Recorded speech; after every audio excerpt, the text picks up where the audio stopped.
చంపేస్తాను.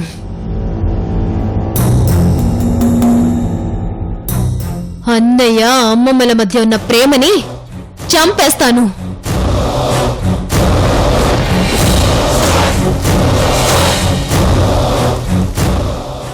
లక్ష్మి, ఏంటిది? మీరెందుకు ఇక్కడికి వచ్చారు? అదేంటి రోజీ, ఏమీ తెలియనట్టు అడుగుతావేంటి? జమ్మి చెట్టు మీదున్న ఆయుధాలని తీసుకెళ్ళడానికి వచ్చాం. నువ్విప్పుడు ఏం చేసినా సరే మనింటి వారసురాల చేతే ఈ కార్యక్రమం జరిపించాలి. అవును రోజీ, లక్ష్మి చెప్పింది విను. తను చెప్పిందే కరెక్ట్. ఆవిడ తానా అంటే మీరు తందాననటం మీకు బాగా అలవాటైపోయింది.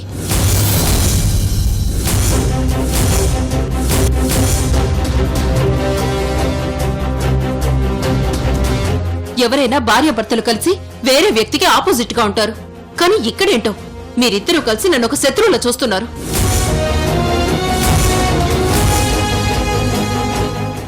అలా మీరు చేస్తున్నందుకు నాకేమి బాధగా లేదు. కానీ నేను నా కుటుంబం కోసం చేస్తున్న ప్రతి పనికి మీరు అడ్డుపడ్డం నాకు చాలా బాధగా ఉంది. సరే రోజీ, ఈ టైంలో ఇలా బాధపడటం వల్ల నీకు ఆ వినోద్ కుటుంబానికి మంచిది కాదు. అందుకే ఎవరికి ఎలాంటి ఇబ్బంది లేకుండా నేను ఒక సలహా చెప్తాను. ఏమిటో ఆ సలహా? ఇప్పుడు చెట్టు మీద ఉన్న ఆయుధాలు తీయాలంటే ఇంటి వారసులే తీయాలి. ఇప్పుడు ఈ అమ్మాయి నా మనవరాలంటే ఈ అమ్మాయి నా మనవరాలంటూ మనిద్దరం గొడవ పట్టడం కంటే మన ఇంటి వారసుడైన వినోద్ చేత ఆయుధాలు తీస్తే ఏ గొడవ ఉండదు.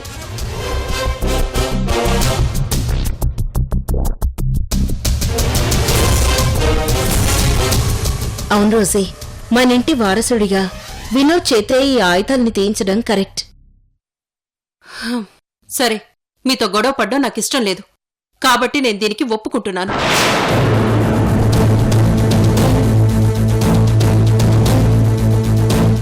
ఇదేంటి అమ్మమ్మ ఇలాంటి ట్విస్ట్ ఇచ్చింది? ఇప్పుడు ఇన్సిడెంట్ వల్ల నా మీద ప్రేమ తగ్గి వినోద్ అన్నయ్య మీద ప్రేమ పెరగదు కదా? ఏంటి నందిని ఆలోచిస్తున్నావు? ఇంతకు ముందు నువ్వేం చెప్పినా అమ్మమ్మ నీకు సపోర్ట్ గా ఉండేది. కానీ ఇప్పుడు నీకు ఆ సపోర్ట్ లేకుండా పోయింది. ఇక మెల్లిమెల్లిగా వినోద్ అన్నయ్య మీద ప్రేమ ఎక్కువై అమ్మమ్మ నీకంటే అన్నయ్యనే ఎక్కువగా చూసుకుంటుంది. ఆ తర్వాత నీ అసలు రూపం ఏంటో కూడా తెలుసుకుంటుంది. అంతా నీ కళ్ళతో చూస్తూ ఉండు.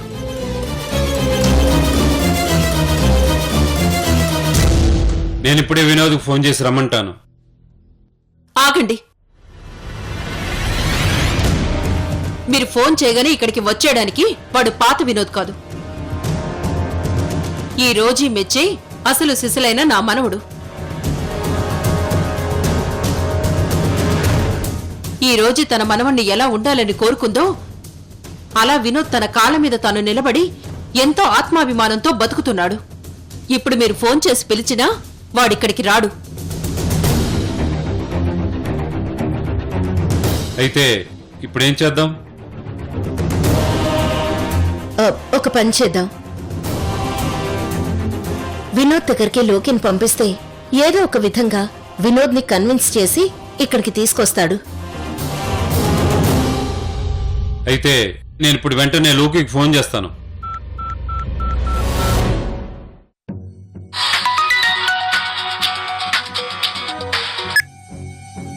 హలో లోకి.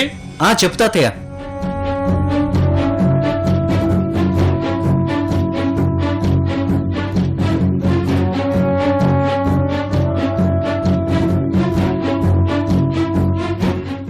చెప్పింది అర్థమైందిగా? సరే తాతయ్య, నేను ఇప్పుడే వెళ్ళి తీసుకొస్తాను. ఓకే సరే.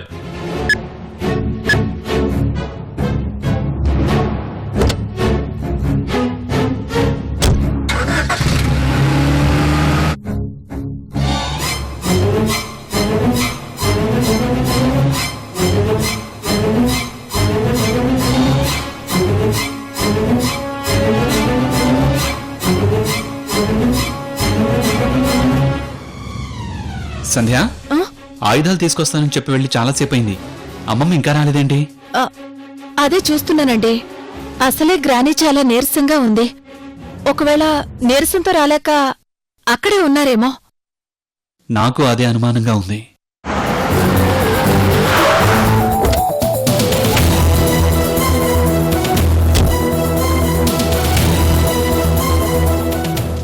హాయ్ బావా. హాయ్ అక్క.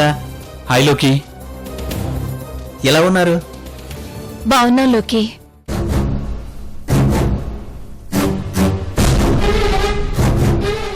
ఏం బావా, మీరిద్దరూ ఎవరి కోసం ఎదురు చూస్తున్నట్టున్నారు? పైగా మీ ఇద్దరు మొహాల్లో కాస్త కంగారు కూడా కనిపిస్తోంది. ఏం లేదు లోకి, అమ్మమ్మ ఇక్కడే ఉండి నవరాత్రుల దీక్ష చేసింది కదా, ఆయుధాలు తీసుకొస్తా అని చెప్పి జమ్మి చెట్టు దగ్గరికి వెళ్ళింది. ఇంకా రాలేదు. అవును లోకి, గ్రానీ గురించే చూస్తున్నాం. ఇంకా రాలేదు. కొంచెం టెన్షన్గా ఉంది. మీరేం టెన్షన్ పడాల్సిన అవసరం లేదక్క.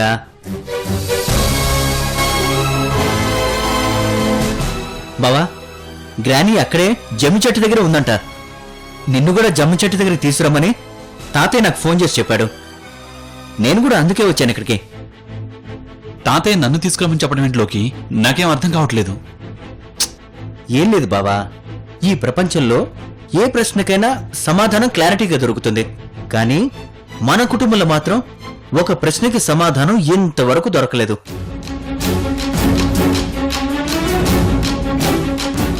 ఇప్పటికీ ఆ సమస్య అలాగే ఉంది. ఆ సమస్య కారణంగానే గ్రానీ అజ్జీల మధ్య యుద్ధం జరుగుతూనే ఉంది. అసలు సమస్య ఏంటిలోకి? అదే బావా, మీ చెల్లెలు రోజు విషయం. రోజు ఎవరో నందిని ఎవరో ఒక్కొక్కరికి ఒక క్లారిటీ ఉంది కదా. ఇప్పుడు ఆ జమ్మి చెట్టు దగ్గర కూడా ఇంటి వారసురాలుగా నా మనవరాలు తీయాలంటూ అజ్జి గ్రాని గొడవ పడుతున్నారట. అందుకని తాతయ్య పరిష్కారం ఆలోచించి నీతో ఆయుధాలు తీయించాలని చెప్పాడంట బావా.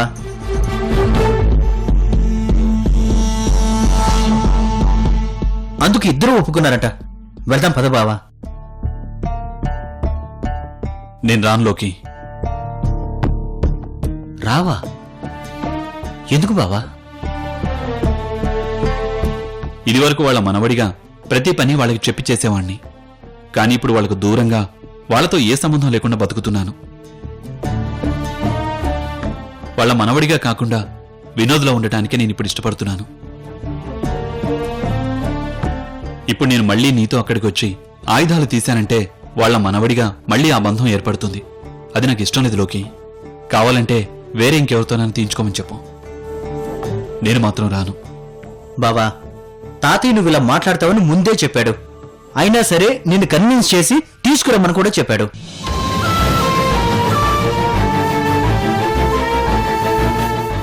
అయినా బావా, మనం వదిలించుకుంటే వదిలిపోవటానికి అవేవి వస్తువులు కాదు బావా, బంధాలు.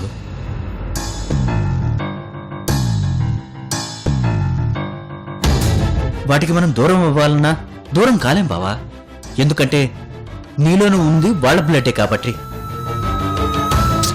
నువ్వు ఆ ఇంటి నుంచి దూరంగా వచ్చుండొచ్చు కానీ వాళ్ళ బంధాల నుంచి ఎక్కడికి వెళ్ళలేవు బావా.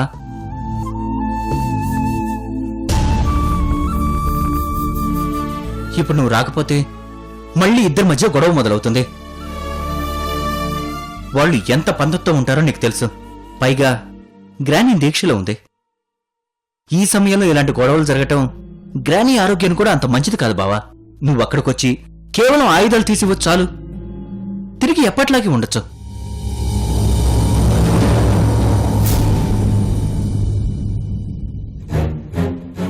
ఇంకా ఆలోచిస్తావేంటి బావా? నువ్విప్పుడు అక్కడికి వచ్చినంత మాత్రాన వాళ్ళతో ఏమి కలిసి ఉండాలని లేదు కదా. రా బావా. అవును వినోద్, లోకి చెప్పిన దాంట్లో తప్పేమీ లేదు.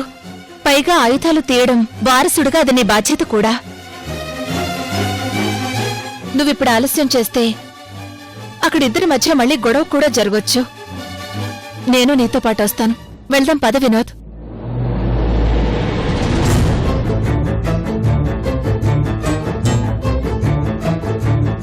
సరే పదండి. రా బావా. పదండి.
వినోద్, నీకోసమే ఎదురు చూస్తున్నావు.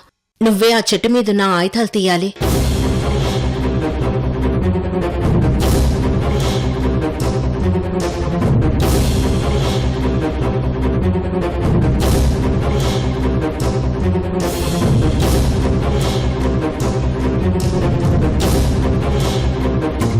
ఏంట్రా అలా చూస్తున్నా?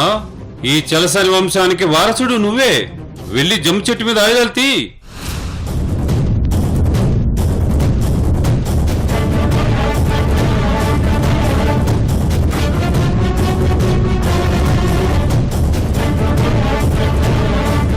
వినోద్, ఆయుధాలు తీస్తే నువ్వైనా తీయాలి, లేదా ఈ రోజీ అయినా తీయాలి.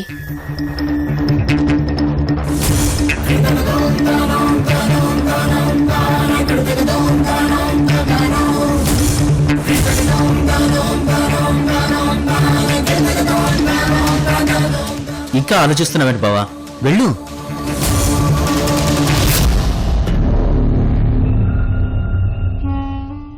Scene, madam. హారతి పళ్ళని తీసుకురా.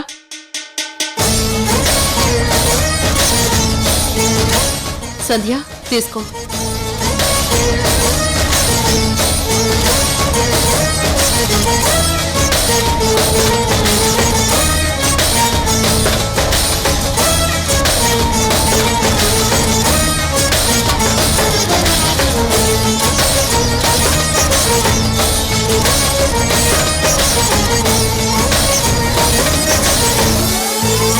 సంధ్య, వినోద్కి బొట్టు పెట్టు.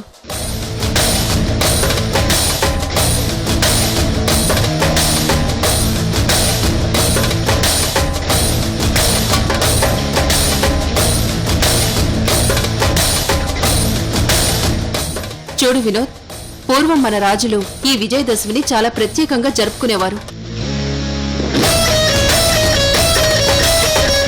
యుద్ధానికి వెళ్లే ముందు ఆయుధాన్ని జమ్మి చెట్టు మీద పెట్టి విజయదశమి రోజు ఆయుధాన్ని తీసి పూజ చేసి భార్యల చేత హారతి తీయించుకొని బొట్టు పెట్టించుకొని యుద్ధానికి బయలుదేరేవారట.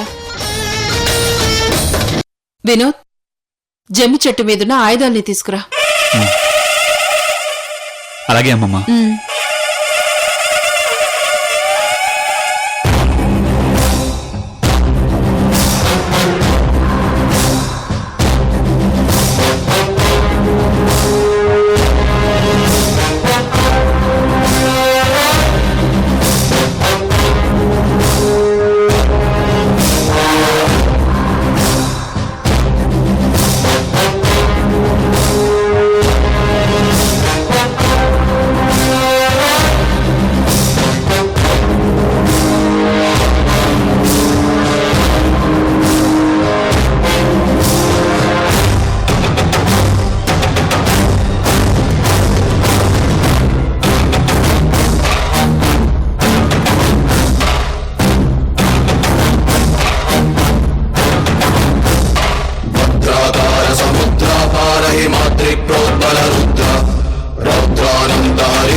దీక్షిత రుద్ర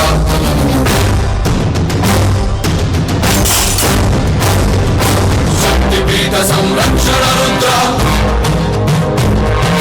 శత్రునాశ ప్రజ్ఞాప్తి రుద్ర సంపవిత్ర జన్మాంకిత రుద్ర వీర వీర వంశోద్భవ రుద్ర భూతపాద చంచాకృతి రుద్ర ఉగ్ర నరసింహాకృతి రుద్ర త్యాగయజ్ఞ పూర్ణాహుతి రుద్ర క్షాత్ర ధర్మ ఖడ్గాయుధ రుద్ర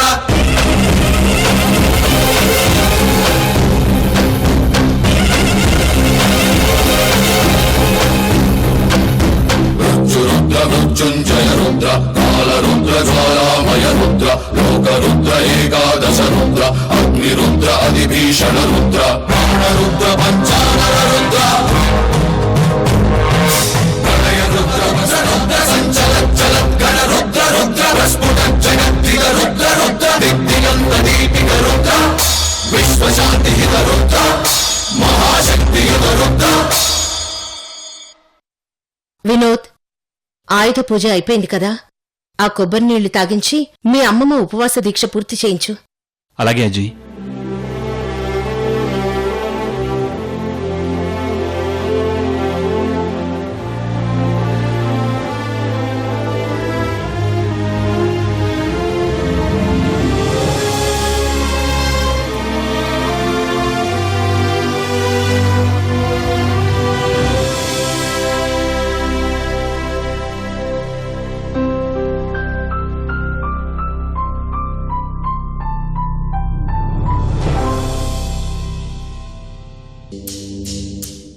వీళ్ళేంటి పనులన్నీ వినోద్ అనే చేతే చేయిస్తున్నారు? ఇక్కడ పరిస్థితి చూస్తుంటే నా ఇంపార్టెన్స్ తగ్గి అన్న ఇంపార్టెన్స్ పెరుగుతుందనిపిస్తుంది. ఇది కంటిన్యూ అవ్వడానికి వీల్లేదు. ఏదో ఒకటి చేయాలి.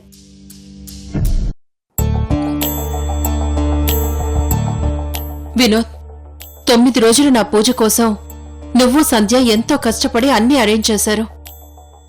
మీ ఇబ్బందుల్ని బయటికి తెలియనీయకుండా మీరిద్దరూ ఎంత మదనపడ్డారో నేను గమనించాను. ఇక మీ కష్టం నేను చూడలేనురా. మీరిప్పుడు నాతో పాటు మన ఇంటికొచ్చేయండి.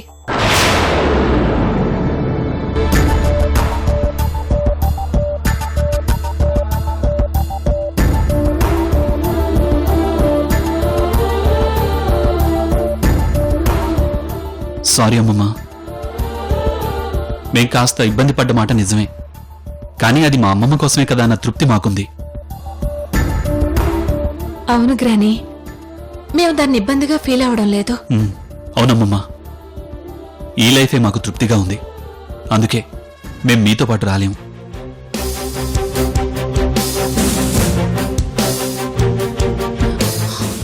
అది కాదు వినోద్, ఇంతకు ముందులాగే అందరూ ఒకే ఇంట్లో.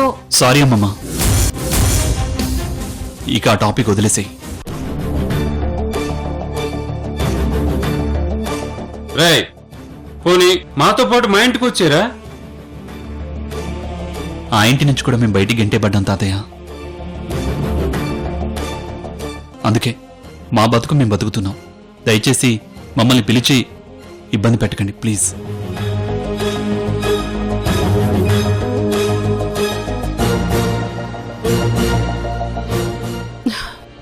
సరే వినోద్, ఇక నిన్ను ఇబ్బంది పెట్టను. నువ్వెక్కడున్నా క్షేమంగా ఉంటే మాకంతే చాలు.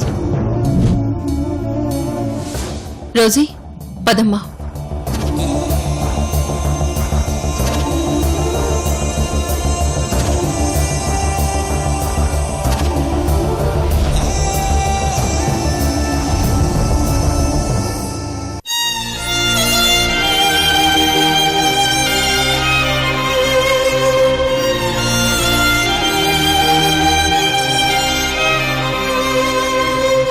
పద సంధ్య, వెళ్దాం పద.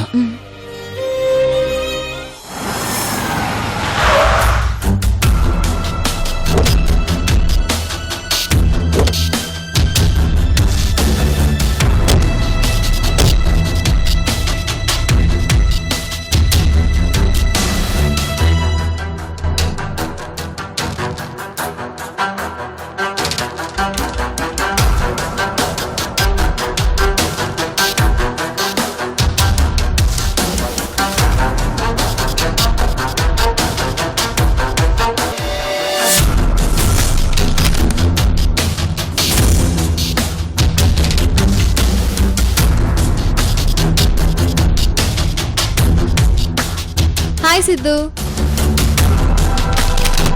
This is too much Nandini. ఏంటి నందిని ఇది? డైలీ నా కోసం వస్తానన్నావు, అసలు ఏమైపోయావు? నిన్ను చూడకుండా నేను ఎలా ఉంటాననుకున్నావు?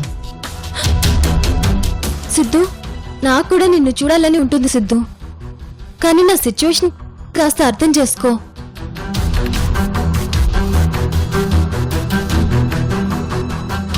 కానీ మనకున్న ప్రాబ్లమ్స్ వల్ల మనం రెగ్యులర్గా కలవలేకపోతున్నాం.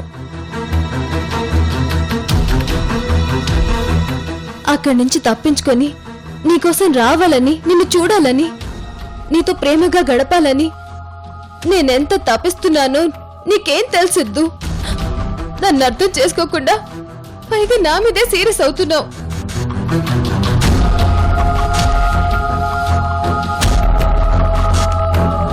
అర్జెంటుగా వీళ్ళిద్దరికి పెళ్లి చేస్తే ఓపెన్ అయిపోతుంది.